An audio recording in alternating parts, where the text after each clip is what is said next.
Hey everybody, Rascal here. And Mama, welcome to our podcast. Today we're covering 5 of our least favorite movies ever. Movies that are just so... we can't even. These movies are the live-action Last Airbender movie. Disney's Mars Needs Moms. That Pixar's The Good Dinosaur. Good. The Emoji Movie and Reanimated. Oh. Yes. Okay, yes. All these movies have a reputation for not being so great with audiences or fans of previous work. Starting with the Last Airbender movie. Before that, we just want to say, if you happen to be a fan of these movies, bravo. You found the good in it that we couldn't. Exactly. And hooray for you. All right. So, first off, we got the Last Airbender movie, created in 2010 and directed by the now infamous M. Night Shyamalan. Shyamalan. Oh, not Shyamalan, okay. Who had some great movies when he worked on his own movies. Mm-hmm. And he should stick to doing his own movies because that's what he's best at. Right. He's even got the most recent one, the movie called Glass. Mm-hmm. That's supposed to be based off like a superhero, a comic book, and then it got made into a movie years ago, and then they did a sequel much Unbreakable, years later. Which I saw, and it was fabulous, and I'm really excited for this movie. Now, on to The Last Airbender. Yes. Okay, just about everyone on the planet has seen Avatar: Last Airbender. It's one of the... My condolences. It's probably the best animated series of all time. And everyone who has grown up with the show, it came on like in 2005. And even since then... people have watched it. There's still new people watching it every day. And it's famous, like I said, for being like the best animated series of all time. Legacy. So when we heard it's getting a live action movie, we were excited. Like, yes, they finally get a major motion picture. They even say it's based off the popular animated series. We were excited. Mm-hmm. Then we saw the trailers. And then we saw the movie and it was like, what the fish is this? And that's an hour and a half. I can't get back. And my eyes can't unsee. It has to be the it's not a great adaptation. To me, I would say it's the most offensive adaptation ever of an animated movie. Right. I have never seen a movie where everything was wrong. From the names to the casting to the plot to the characters words. themselves. Yeah, everything was the opposite of the show.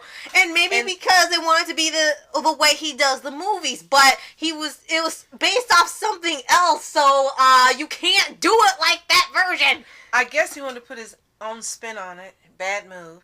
And then they brought things into the movie that were never in the show, like racism and races, and that has nothing to do with the show, but he made it part of this movie. So before we get to all the reasons why this should never be made and should never be viewed by anyone on Earth ever again, we don't want to give a shout out to Dev Patel, because he was the best part of this movie. Of course, he's most famous for Slumdog Millionaire, but he's been in a lot of other movies, and he's just really a great actor. And he was the best part of this movie, even though they put his scar on the wrong side. On the wrong side! And made him like more evil than Zuko ever was. He was the best part of this movie. Continue. Yes, that is true. And even some people say he had the best acting skill of the whole movie. At least he was putting emotion to the character. Right. It wasn't matching the one from the show, but at least he was trying. Yes. And the one playing his Uncle Iroh and the one playing Zhao, they were the 3 best actors of the entire movie, and they weren't even the main characters. That's correct. But then you get to the main characters, and it's looking at them, you can tell something's not quite right.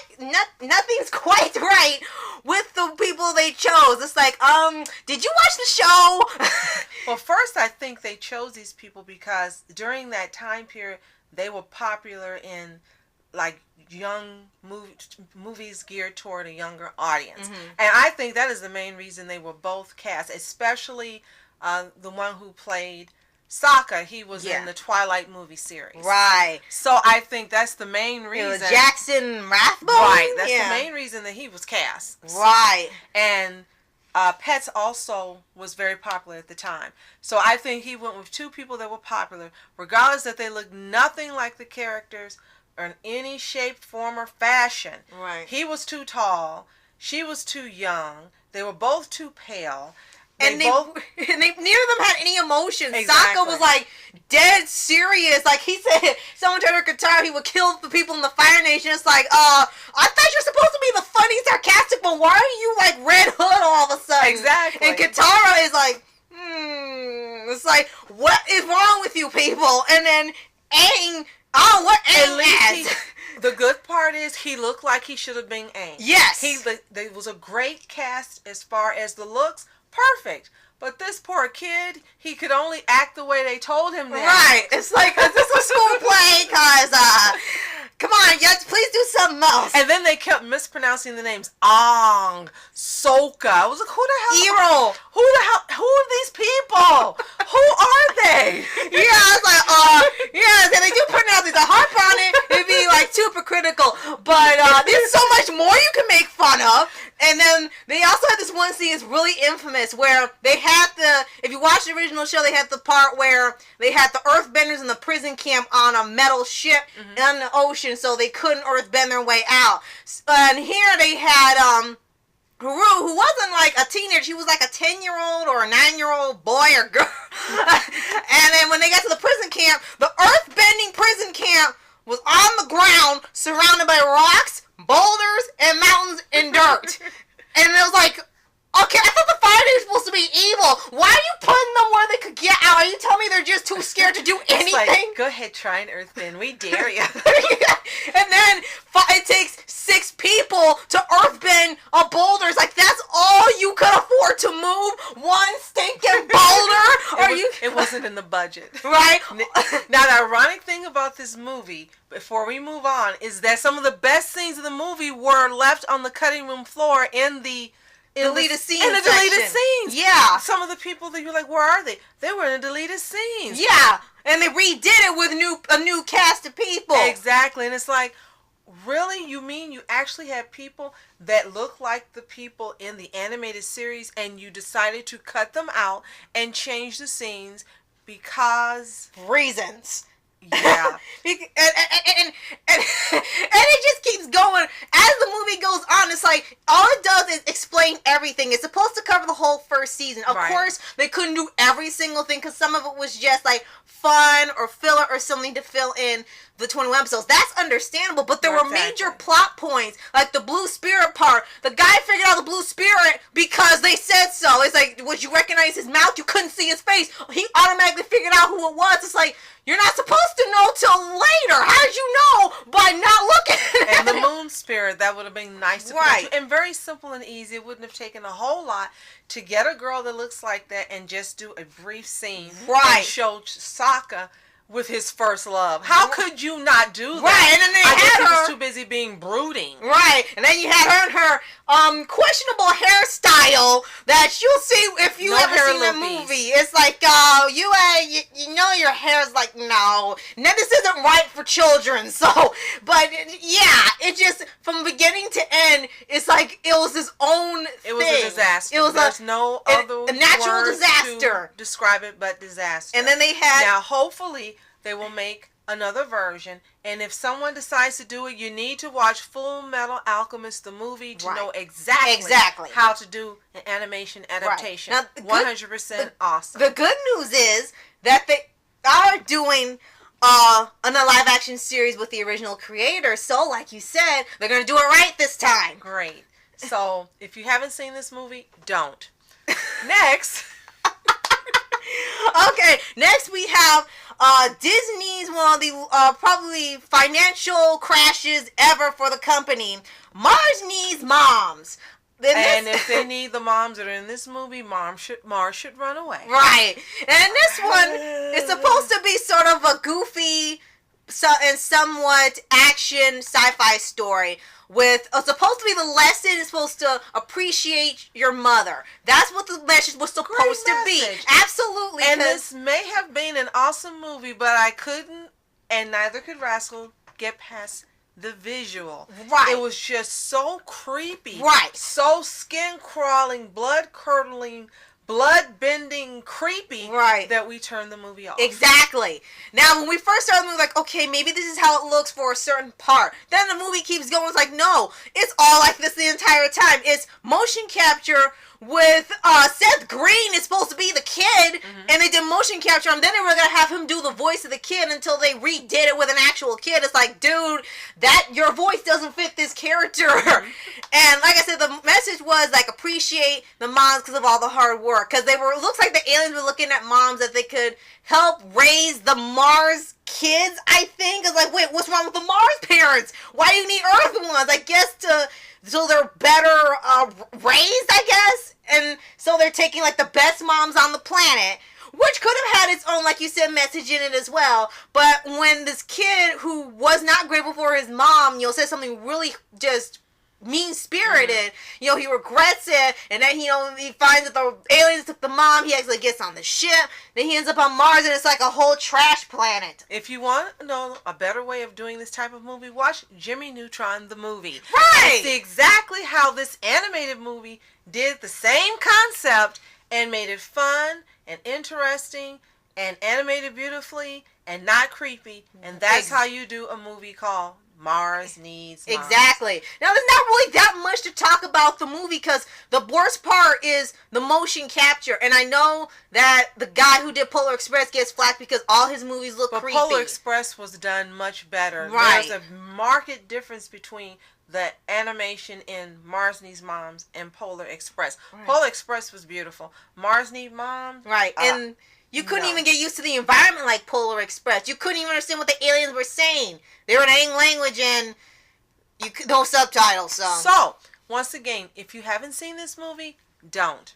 Right. So, next up is Pixar's The Good Dinosaur. Not so much. Right.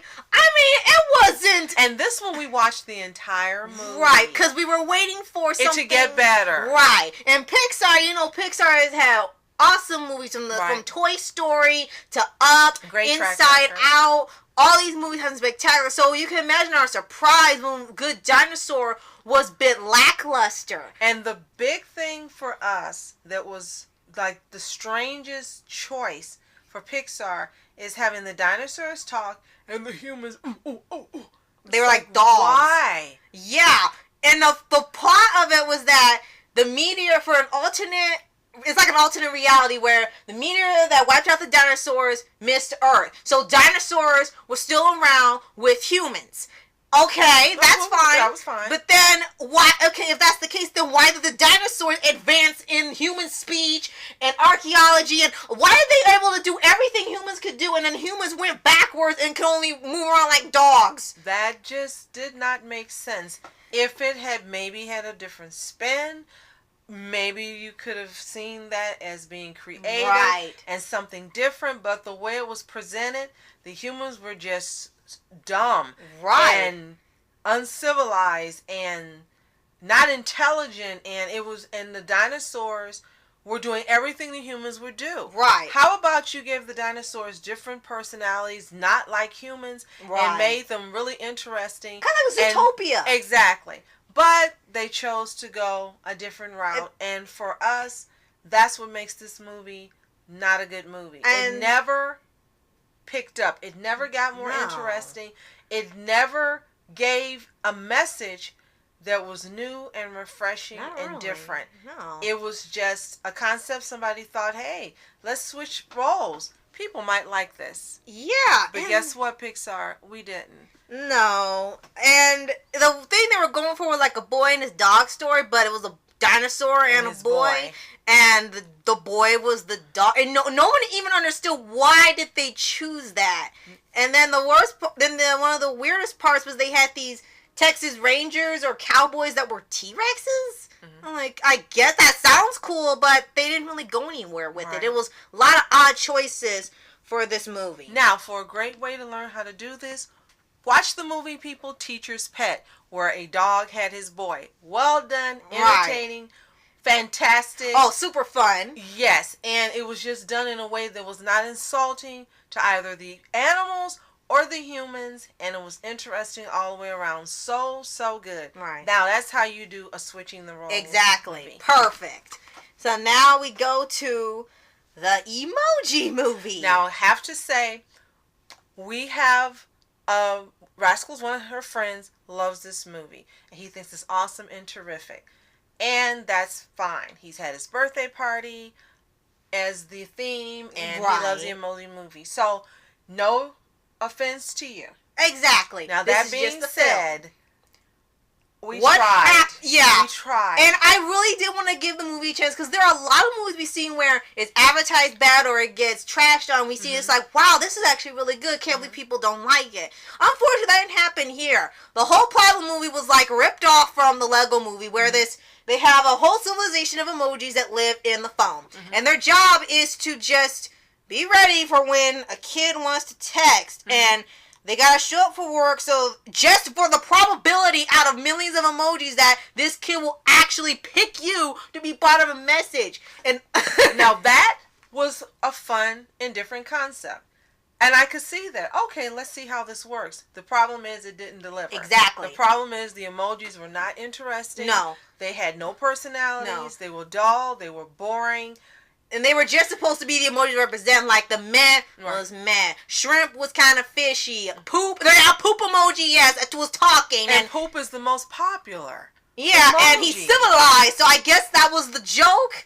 Well, didn't they have Patrick Stewart doing the voice of him? I'm like, sir, are you okay? Now, for a good way of knowing how to make poop the star, watch South Park. Oh no! Watch South Park. That's how you make poop interesting and funny and work in an animated series or an animated show. Oh, continue, gosh. Rascal. Yeah.